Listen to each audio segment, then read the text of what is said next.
आज हम लोग देखेंगे सेमेस्टर 5 में पठनीय काव्य दीपिका के विषय में। सेमेस्टर 5 में हमें काव्य दीपिका का प्रथम शिखा से चतुर्थ शिखा तक पढ़ना है। तो आज हम लोग कोशिश करेंगे कि प्रथम शिखा को संपूर्ण पाठ कर लिया जाए, अच्छे से समझ लिया जाए कि प्रथम शिखा में क्या क्या कहा गया है। तो हम लोग चलते हैं काव्य दीपिका के प्रथम बिंदु की ओर, प्रथम शिखा के प्रथम बिंदु की ओर, जो कि है काव्य प्रयोजन। काव्य प्रयोजन समझने से पहले हमें ये जानना चाहिए कि काव्य कहते किसे हैं और काव्य में क्या क्या होता है, कैसे कैसे इसके संप्रदाय बटे हुए हैं, कौन कौन से संप्रदाय के कौन कौन से आचार्य हैं। तो सबसे पहले हम लोग देखते हैं काव्य संप्रदाय। तो काव्य के कुल 6 संप्रदाय हैं: रस संप्रदाय, अलंकार संप्रदाय, रीति संप्रदाय, वक्रोक्ति संप्रदाय, ध्वनि संप्रदाय तथा औचित्य संप्रदाय। और साफ है कि जैसा लिखा हुआ है, रस संप्रदाय के आचार्य हैं भरत मुनि, अलंकार संप्रदाय के आचार्य हैं आचार्य भामह, रीति संप्रदाय के आचार्य हैं आचार्य वामन, वक्रोक्ति संप्रदाय के आचार्य हैं आचार्य कुंतक, ध्वनि संप्रदाय के आचार्य हैं आचार्य आनंदवर्धन और औचित्य संप्रदाय के आचार्य हैं आचार्य क्षेमेंद्र। काव्य की परिभाषा आचार्य भामह के अनुसार यह है कि शब्दार्थों सहितो काव्यम, शब्द और उसके अर्थ के मिश्रण को ही काव्य कहते हैं। अब हम लोग चलेंगे कि विभिन्न विभिन्न आचार्यों ने काव्य के विषय में अपने अपने क्या मत रखे हैं, काव्य के बारे में क्या क्या कहा है। तो सबसे पहले आचार्य हैं आचार्य भामह। जैसा कि उन्होंने कहा है, शब्दार्थों सहितो काव्यम, शब्द और अर्थ मिश्रित हो वही काव्य है। रुद्रट का काव्य के विषय में कहना है कि ननु शब्दार्थों काव्यम। आप ये एक एक पंक्तियों वाली उक्तियों को याद करते चले या नोट करते चले, ये इम्पोर्टेंट हो सकते हैं परीक्षा की दृष्टि से। ये MCQ के रूप में पूछे जा सकते हैं या फिर इससे बड़े क्वेश्चन भी पूछे जा सकते हैं कि शब्दार्थों सहितो काव्यम, उक्ति की समीक्षा करते हुए काव्य के लक्षण, स्वरूप इत्यादि का वर्णन करें। तो ये इम्पोर्टेंट हो सकता है। और किसी भी काव्य से रिलेटेड कोई भी अगर प्रश्न होता है तो उसमें आप उक्ति के रूप में से जोड़ सकते हैं कि आचार्य भामह का काव्य के विषय में यह कहना है कि शब्दार्थों सहितो काव्यम, कि शब्द और अर्थ के मिश्रण को काव्य कहते हैं। तो सबसे पहले हम लोग देखते हैं, आचार्य भामह के विषय में देख लिया, रुद्रट के विषय में देख लिया। अब दंडी कहते हैं कि शरीरम तावदिष्टार्थ विवच्छिन्ना पदावली, काव्य का शरीर वांछित अर्थ को उद्घाटित करने वाला होता है, ऐसा दंडी का कहना है। आचार्य वामन का कहना है कि रीतिरात्मा काव्य से, रीति काव्य की आत्मा है। आनंदवर्धन कहते हैं कि काव्य सात्मा ध्वनि, काव्य की आत्मा ध्वनि है। आनंदवर्धन ने ऐसे शब्दार्थों को काव्य माना है जो सहृदय के हृदय को आनंदित कर दे। उन्होंने ध्वनि को काव्य की आत्मा कहा है। तो ये सबसे महत्वपूर्ण जो आचार्य हैं काव्य के विषय में, वे आचार्य विश्वनाथ और पंडित जगन्नाथ हैं। पंडित विश्वनाथ कहते हैं कि वाक्यम रसात्मकम काव्यम, कि रसयुक्त वाक्य ही काव्य है। विश्वनाथ का कहना है कि रसयुक्त वाक्य ही काव्य है, जबकि पंडित राज जगन्नाथ ने इनसे एक कदम आगे चलकर ये बतलाया कि रमणीयार्थ प्रतिपादक शब्द है काव्यम, कि रमणीय अर्थ के प्रतिपादक शब्द को, अर्थात रमणीय अर्थ के प्रतिपादन करने वाले शब्द को ही काव्य कहते हैं। आचार्य विश्वनाथ ने काव्य की परिभाषा में वाक्य का प्रयोग किया, तो इन्होंने पंडित राज जगन्नाथ ने इससे आगे चलकर उनसे एक कदम आगे बढ़कर शब्द को ही काव्य बना दिया। वैसे शब्द काव्य कहलाते हैं जो रमणीय अर्थ के प्रतिपादक होते हैं। तो वाक्यम रसात्मकम काव्यम आचार्य विश्वनाथ का कहना है, रमणीयार्थ प्रतिपादक शब्द काव्यम ऐसा पंडित राज जगन्नाथ का कहना है। दोनों ही बहुत महत्वपूर्ण आचार्य हैं। तो ये पठनीय है और दर्शनीय भी है, लेखनीय भी है, तो आप लिख भी लें इसे। अब हम लोग चलेंगे काव्य दीपिका के प्रथम शिखा के प्रथम बिंदु काव्य प्रयोजन के विषय में, देखेंगे कि क्या काव्य प्रयोजन है और कोशिश करेंगे कि आज प्रथम शिखा को संपूर्ण हम लोग समाप्त कर दें। जी, काव्य प्रयोजन। तो काव्य दीपिका में बतलाया गया है काव्य प्रयोजन के विषय में कि काव्यम यशसे अर्थकृते व्यवहार विदे शिवेतर क्षतये सद्यः परिनिवृत्तये कांता सम्मितयो उपदेश युजे, कि काव्य का पाठ या फिर काव्य हमें क्यों पढ़ना चाहिए, काव्य से हमें क्या लाभ होता है, तो उस विषय में, मतलब काव्य के क्या प्रयोजन है, तो बतलाया है कि काव्यम यश से, काव्य से यश की प्राप्ति होती है। अर्थ कृते, अर्थ की भी प्राप्ति होती है। व्यवहार विदे, व्यवहार ज्ञान होता है। शिवेतर क्षते, तत्काल अलौकिक आनंदानुभव होता है। सद्य परिनिवृत्ते, तत्काल तत्काल अमंगल का नाश होता है। कांता सम्मितयो उपदेश युजे, तथा कांता के सम्मित, कांता के सदृश उपदेश प्रदान करने के लिए होते। कांता अर्थात पत्नी, पत्नी के सदृश मतलब पत्नी जैसा उपदेश देती है वैसा उपदेश प्रदान करने में काव्य उपयोगी है। आचार्य मम्मट का कहना ये बहुत ही इम्पोर्टेंट है, क्योंकि पहला बिंदु है ये काव्य प्रयोजन, और ये श्लोक या उक्ति जो भी है इसे आप रट लें। बहुत ही ज़्यादा महत्वपूर्ण है परीक्षा की दृष्टि से। काव्यम विशेषे अर्थकृते व्यवहार विदेश वेतर क्षति सद्य परिनिवृत्तये कांता समित्यो उपदेश युजे। अब हम लोग चलेंगे आचार्य दंडी की परिभाषा काव्य के विषय में जो है। कथ्यते काव्यम स्टार्थ व्यवच्छिन्ना पदावली, अर्थात रमणीय मतलब अलौकिक आनंदजनक, अर्थ से विशेषित पद समूह को वाक्य कहते हैं। आप नोट कर लें इसे कि आचार्य दंडी के काव्य के विषय में आचार्य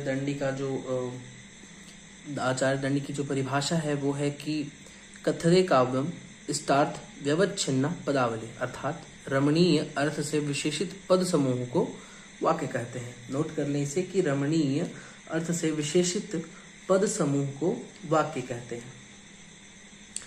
अब हम लोग चलेंगे इसका एक और परिभाषा देख लेते हैं काव्य का। जैसे पहले तो ये दंडी की परिभाषा हमने देखी कि स्टार्थ व्यवच्छिन्ना पदावली। उसके बाद एक और परिभाषा हमें मिला कि तन्नाम वाक्यम काव्यम यत खलु विलक्षण चमत्कारितया बलादि व वशमानीय सामाजिक जनमनांग से रंजयति, अर्थात वह वाक्य काव्य है जो अद्भुत चमत्कारोत्पादक होने के कारण सामाजिक जन यानी कि काव्य को पढ़ने, सुनने और अभिनय देखने वाले सहृदय जन जो हैं उन्हें सामाजिक यहाँ पे कहा गया। सामाजिकों के मन को जबरदस्ती अपनी ओर आकृष्ट करके अनुरंजित करता है। जैसे कि एक उदाहरण दिया हुआ है यहाँ पे अभिज्ञान शाकुंतलम का, मानुषिभ्य कथम नु शादस्य रूपस्य संभव न प्रभा तरलम ज्योति हृदय वसुधा तलात, अर्थात इस रूप की उत्पत्ति मानुषी स्त्री से कैसे संभावित हो सकती है। प्रभा से भरा हुआ तेज भूतल से उदित नहीं होता। और एक और उदाहरण यहाँ पे हमने देखा कि जो कि उत्तर रामचरितम से हमें प्राप्त हो रहा है कि कठोर यशः किल ते प्रियम किम यशो ननु घोर मतः परम किम भवद् विपिने हरणी दृश कथयनाथ कथम बत मन्यसे। हे कठोर राम, तुम्हें यश प्रिय है, ऐसी प्रसिद्धि है। इससे निरापराध गर्भवती पत्नी के त्याग से अधिक घोर अपयश क्या होगा। जंगल में उस मृग नैनी का क्या बना, हे नाथ कहो क्या सोचते हो। इस प्रकार ये जो दो उदाहरण हमने देखा वो हम यूज कर सकते हैं एज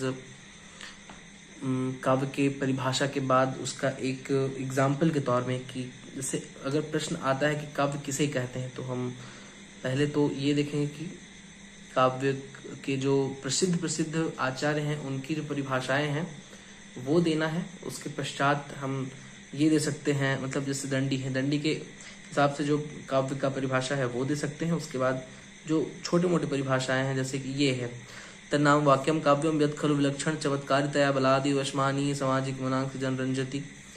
इस प्रकार से इसका उदाहरण देंगे। जैसे एक वाक्य की परिभाषा के बाद उसका उदाहरण देंगे। मानुषिभ्य कथम सादस्य रूप संभव न प्रभात अलम ज्योति हृदय वसुधा तलात करके, या फिर ये अय कठोर यश किलते प्रियम किम यशो ननुभोर मतः परम किम भवद विपिने हरणी दृश कथय नाथ कथम बत मन्य से। इस तरह से हम लोग इसे डील करेंगे इस क्वेश्चन को, और आगे बढ़ते हुए हम लोग चलेंगे। तो काव्य प्रयोजन में हमें यहीं तक पढ़ना था विशेष रूप से। काव्य दीपिका पुस्तक है, इसके जो प्रणेता है, जो रचयिता है वो श्री कांति चंद्र भट्टाचार्य है। काव्य दीपिका के प्रथम शिखा में हम लोगों ने देखा था कि सबसे पहले तो काव्य प्रयोजन दिया गया था। प्रथम शिखा के प्रथम जो बिंदु है वो काव्य प्रयोजन था, तो उसमें काव्य के कुल 6 प्रयोजनों का निरूपण किया गया था। वो कुछ इस प्रकार थे कि काव्यम रहस्य अर्थकृते व्यवहार विदेश वेतर क्षतिये सद्य परिनिवृत्तये कांता सम्मिततयोपदेश, अर्थात काव्य यश धन प्राप्ति व्यवहार ज्ञान अमंगल नाश तत्काल सुनते या पढ़ते ही अलौकिक आनंदानुभव तथा कांता के सदृश उपदेश प्रदान के लिए उपयोगी है। उसके बाद हमने इसका दूसरा जो बिंदु है वो देखा था कि काव्य का क्या लक्षण है। तो काव्य का लक्षण है कथते काव्यम इष्टार्थ वच्छिन्ना पदावली, मतलब रमणीय यानी कि अलौकिक आनंदजनक अर्थ से विशेषित पद समूह यानी कि वाक्य। पद समूह को वाक्य कहा जाता है, पद समूह को वाक्य कहते हैं, मतलब पद समूह जो वाक्य है उसको काव्य कहते हैं। ये हम प्रथम शिक्षा में हम लोग देख चुके थे। अब इसमें मुख्य प्रश्न ये आता है कि अगर ये आ गया कि काव्य में से अर्थकृते व्यवहार विदेश वेतर क्षते सद्य परिनिवृत्ते कांता सम्मित उपदेश युजे की व्याख्या करें, तो इसका व्याख्या हम किस प्रकार से कर सकते हैं वो हम लोग देखेंगे इसमें। तो ये है, इस प्रकार हम लोग व्याख्या इसका कर सकते हैं कि कारिका ये है काव्यम यशसे अर्थकृते व्यवहार विदे शिवेतर क्षतिये सद्य परिनिवृत्तये कांता सम्मिततयोपदेश युजे। तो इसका व्याख्या हमें संस्कृत में नहीं करना है, मतलब अगर आपकी संस्कृत मजबूत है, आपका संस्कृत, तो आप संस्कृत में भी कर सकते हैं, पर जहां तक मुझे उचित लगा मैंने हिंदी में ही किया है। तो कुछ इस प्रकार हुआ कि प्रस्तुत कारिका हमारे पाठ्य पुस्तक काव्य दीपिका के प्रथम शिखा से ली गई है। ये आपको याद रखना पड़ेगा कि प्रथम शिखा कौन से बिंदु प्रथम शिखा से है, कौन से बिंदु द्वितीय शिखा से, कौन से तृतीय था, कौन चतुर्थ शिखा से है, और साथ में ही इसके किसने इसका प्रतिपादन किया। जैसे इसके हैं आचार्य मम्मट ने इसका प्रतिपादन किया है, तो आपको वो भी याद रखना जरूरी हो जाएगा। तो एक बार आप उसको देखें कि प्रस्तुत कारिका हमारे पाठ्य पुस्तक काव्य दीपिका के प्रथम शिखा से ली गई है। इस कारिका में आचार्य मम्मट के द्वारा प्रतिपादित काव्य के 6 प्रयोजनों को दर्शाया गया है। काव्य के 6 प्रयोजन इस प्रकार से हैं कि काव्य यश के लिए, काव्यम यशसे, अर्थ लाभ के लिए, काव्यम यशसे अर्थ कृते, व्यवहार ज्ञान के लिए, व्यवहार विदे, अमंगल नाश के लिए, शीघ्र ही काव्यानंद की प्राप्ति के लिए, तथा कांता के सदृश, कांता अर्थात पत्नी के सदृश उपदेश प्रदान करने के लिए उपयोगी है। यहाँ से कांतिचंद्र भट्टाचार्य, तो यहाँ पे कांतिचंद्र भट्टाचार्य ये कौन है? काव्य दीपिका के प्रणेता, काव्य दीपिका के प्रणेता है श्री कांतिचंद्र भट्टाचार्य। श्री कांतिचंद्र भट्टाचार्य काव्य के सभी प्रयोजनों में अलौकिक आनंदानुभव को मुख्य प्रयोजन मानते हैं और कहते हैं कि काव्य से यथासंभव कवि और पाठकों को पाठ आदि के अनंतर ही अवर्णनीय अलौकिक आनंदानुभव होता है। साथ ही काव्य के द्वारा कालिदास आदि कवियों की तरह यश की प्राप्ति होती है। श्रीहर्ष आदि राजाओं से धावक आदि कवियों की तरह धन का लाभ होता है, लौकिक व्यवहार का ज्ञान होता है, राम आदि के समान व्यवहार करना चाहिए, रावण आदि के समान नहीं। इस प्रकार का अमृतमय उपदेशों के द्वारा सन्मार्ग में प्रवृत्ति होती है और साधुजनों से निंदित मार्ग में प्रवृत्ति नहीं होती है। इन सभी प्रयोजनों के अतिरिक्त जिन जिन भाषाओं में काव्य बने हुए हैं उन भाषाओं का अच्छा ज्ञान भी होता है। इस प्रकार काव्य अनेक प्रयोजनों का साधन है। यहाँ से कांतिचंद्र भट्टाचार्य काव्य के द्वारा होने वाले कविगत और पाठगत प्रयोजन सिद्धि का निरूपण करते हैं। दूसरा हमारा क्वेश्चन आता है कथते काव्यम इष्टार्थ अवच्छिन्ना पदावली। इस कारिका की अगर व्याख्या करना है तो कैसे करेंगे वो भी हम देख लेते हैं। आज हम कुल 2 कारिका इसके देखेंगे। प्रथम शिखा के 2 कारिकाओं की व्याख्या देख लेंगे। काव्यम इष्टार्थ अवच्छिन्ना पदावली। प्रस्तुत कारिका हमारे पाठ्य पुस्तक काव्य दीपिका के प्रथम शिखा से ली गई है। इसके रचयिता श्री कांतिचंद्र भट्टाचार्य। श्री कांतिचंद्र भट्टाचार्य इस कारिका में आचार्य दंडी के द्वारा प्रस्तुत काव्य लक्षण को प्रतिपादित करते हैं। काव्य शास्त्र के क्षेत्र में विभिन्न आचार्यों ने काव्य के लक्षण प्रस्तुत किए हैं। उनमें आचार्य दंडी द्वारा काव्य दर्शन में प्रतिपादित काव्य लक्षण एक महत्वपूर्ण स्थान। आप अगर ये लाइन नहीं भी डालें तो चल सकता है, आचार्य दंडी के द्वारा प्रतिपादित काव्य लक्षण भी लिख सकते हैं, मगर आचार्य दंडी का जो काव्य लक्षण है ये उनके पुस्तक काव्य दर्श से लिया गया है। हालांकि मैंने इसमें जोड़ दिया है, आप चाहे तो आप भी जोड़ सकते हैं, तो थोड़ा अट्रैक्टिव भी लगे देखने में और पढ़ने वाले को भी अच्छा लगे कि हाँ इस बंदे को नॉलेज है थोड़ी बहुत। हाँ, तो आचार्य दंडी के द्वारा काव्य दर्श में प्रतिपादित काव्य का एक लक्षण एक महत्वपूर्ण स्थान रखता है। इसका लक्षण है कथति काव्य में इष्टार्थ अवच्छिन्ना पदावली, अर्थात अलौकिक चमत्कार के द्वारा सहृदय जन कौन होते हैं? जो कि नाटक या काव्य सुन रहे हो, पढ़ रहे हो या उसको खेल रहे हो, वे होते हैं सहृदय जन। तो सहृदय जनों को मनोरम लगने वाले अर्थ से विलक्षणीकृत पद समूहों को काव्य कहते हैं। जैसे कि रिपुस्ते मृत, अगर किसी को कहा जाए कि तुम्हारा जो शत्रु है वो मर गया, या फिर कहा जाए कि पुत्रस्ते जाता है, या फिर तुम्हारे यहाँ तुम्हें पुत्र रत्न की प्राप्ति हुई है इत्यादि वाक्य से उत्पन्न जो आनंद है वो अलौकिक नहीं है। तो अलौकिक न होने के कारण उनमें काव्यत्व की हानि होती है, यानी कि काव्य नहीं उसमें पाया जाता है। अतः लोकोत्तर चमत्कार के द्वारा सहृदय जनों के हृदय को आकर्षित करने वाला वाक्य ही काव्य है, अथवा उस वाक्य को काव्य कहते हैं जो अपने विलक्षण चमत्कार के द्वारा बलाद वश में किए हुए के समान सामाजिक लोगों के मन को अनुरंजित करता है। जैसे कि ये एक उदाहरण है कुमार संभव नहीं, ये एक उदाहरण है अभिज्ञान शाकुंतलम से लिया हुआ कि मानुषभ्य कथं निषादस्य रूपस्य संभव न प्रभातरलम ज्योतिरुदेति वसुधातलात्। इस उदाहरण में शकुंतला के अप्सरा से उत्पन्न होने के बारे में बताया गया है। यहाँ शकुंतला के रूप लावण्य को मानुषी स्त्रियों से भिन्न बताना उसे अमानुषी रूप में व्यंजित करता है। भूतल से सूर्य चंद्रमा उत्पन्न नहीं होते, यह कथन शकुंतला के दिव्यत्व को सूचित करता है। यहाँ दुष्यंत के हृदय में स्थित शकुंतला विषयक अनुराग प्रधान रूप में अभिव्यंजित होते हैं।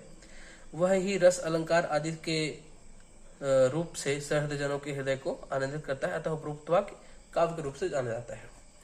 तो ये हमने देखा प्रथम शिखा के 2 बिंदु जो थे, वो दोनों बिंदु को हमने एक बार पुनरावृत्ति की, रिवाइज किया उसका, और उन 2 वृत्तियों का हमने 2 कारिकाओं का हमने व्याख्या भी कर लिया इस प्रकार से।